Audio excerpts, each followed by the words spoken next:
السلام علیکم زنده سلامت و خانواده سلام باشید. کسی از شما اگر زبان عربی رو با یاری من با تعلیم من یاد گیرد کو زبان عربی رو تازه یاد میتیم برای شما، هم زبان عربی گپ رو یاد میگید کسی خواهد یاد میتیم، هم قرآن رو فهمیدن رو.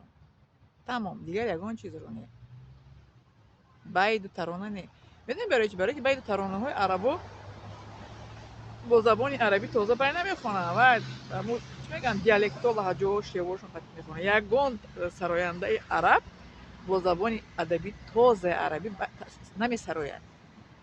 بله، زبان عربی تازه میدونید فقط قرآن رو میتونید فهمید شما و حدیث رو میتونید فهمید، حدیث پیغمبر محمد صلی الله علیه و سلم رو. و این چنین با غیر عرب ها میتونید که عربی گپ زنید. عرب ها زبان های دولتیشون عربی تازه است، لیکن در چیز مکتب ها تعلیم میگیرن زبان عربی ادبی رو.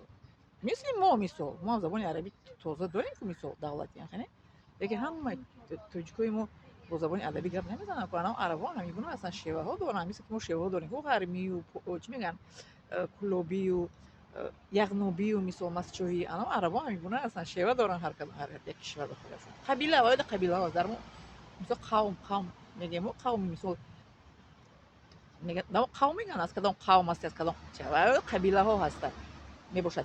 من در سودان تحصیل کردم. در سودان قبیله هایی هستند که با هر کدامشون به خودشون با لهجه عربی دارن. بله، بین خودشون قبیله ها لهجه عربی دارن، لیکن با همدیگریشون با زبان عربی تازه میفهمن.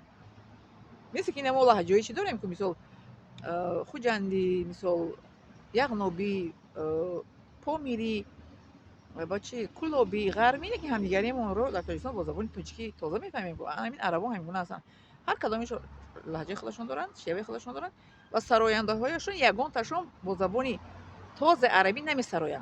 من همچون عربی دون به شما میگم یگان سراینده عرب با زبان عربی تازه نمیسراید، مگر که همون هایی که غزل اگر سراین، مثل ما غزل میسراییدگی هست که غزل سراین، غزل سرای میسراییدگیشون زبان عربی قطعی میسراین یا فولکلورشون. یکین انای بایدوی که میسراین کو استرادایو نه خیلی سوریمی چیو اینو به زبان تازه نیست، چون که نه از ما از کو میسو میسراین با زبان تازه میسراین کو سراینده ما زبان تازه تاجیکی اوایونه در زبان عربی سراینده‌اش فقط همون غزل سرایی‌هاشون می‌سراین که کام از زمان قدیم بود. غزل سرای عربا موندنی نیست، غزل دیگه نمی‌سراین.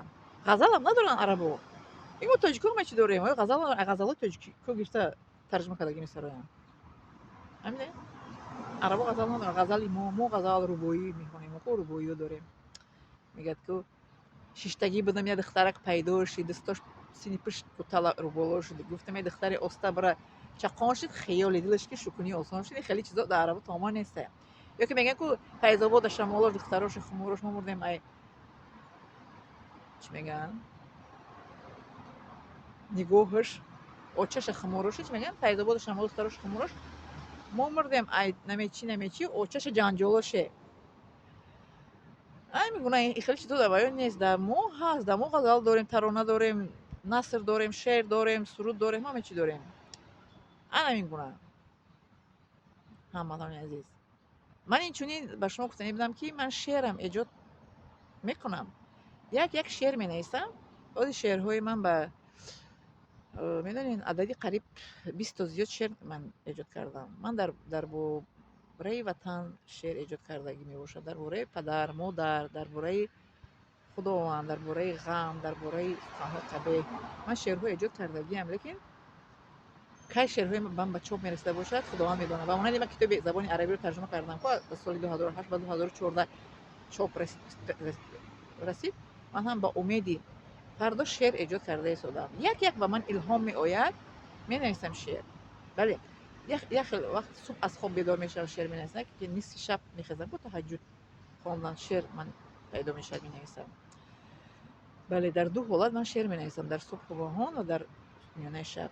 یک وقت پیش از خواب می شود الهام می آید، لیکن در روز نه، در روز تماما من شعر ایجاد کردن نمیتوانم. شعر نویس شدم خدای خود. اینم رحمت خداوند است که، لیکن شعر در باب عشق نمی نویسم. من عشق به انسان رو نه، عشق به خداوند شعر شاید که ایجاد کنم، لیکن عشق به انسان رو نه. عشق به انسان دروغ است. محبت بین انسان دروغ است. دوگانگی، جورگی، دختر و پسر، این همش دروغ است. فقط عشق خداوند رو من باور دارم و عشقی که انسان رو به خاطر خداوند دوست داره، این رو باور دارم. غیر این یگان عشق محبت رو باور ندارم. محبت بین فرزند پدر مادر موندگی نیست، محبت بین اپا خواهر موندگی نیست، اکا دادر یگانش موندگی نیست. کنی به عشق انسانی نیست. این عشق انسانی، عشق حقیقی انسانی نیست، وجود ندارد مگر آن کسی که به خاطر خداوند کسی رو دوست دارد. برادر رو، خودش رو، اکاش رو، خواهرش رو، پدر مادر رو به خاطر اولاد رو احترام کنه. کنی از احترام پدر مادر موندگی نیست، مهر محبت اپا خواهری موندگی نیست، مهر محبتش میگن اکا دادری موندگی نیست. یگان عشق نبود هیچ گوه و نیست. برای من به عشق، برای عشق شعر ایجاد کردگی نیستم. شاید که درباره خداوند شعرها ایجاد شود ان شاء الله. من شعر ایجاد کردنم یک به نزدیکی پیدا شد، الهام. بله، انا میگونم میگن که با یک مرد چون هنر کم است، یکی با یک زن هم چون هنر کم است. من با من هنری شعر نویسی پیدا شد. شاعرم خدا خواهد میشیم در آینده شاعره تاجیکستان ان شاء الله. بعد در زیر شعرهای من میشود که با قلم فیروزه زاکری. میندارم شما شعرهای من هم میشود شعر که نویسم در زیرش با قلم فیروزه زاکری نمیخونه. میندارم شما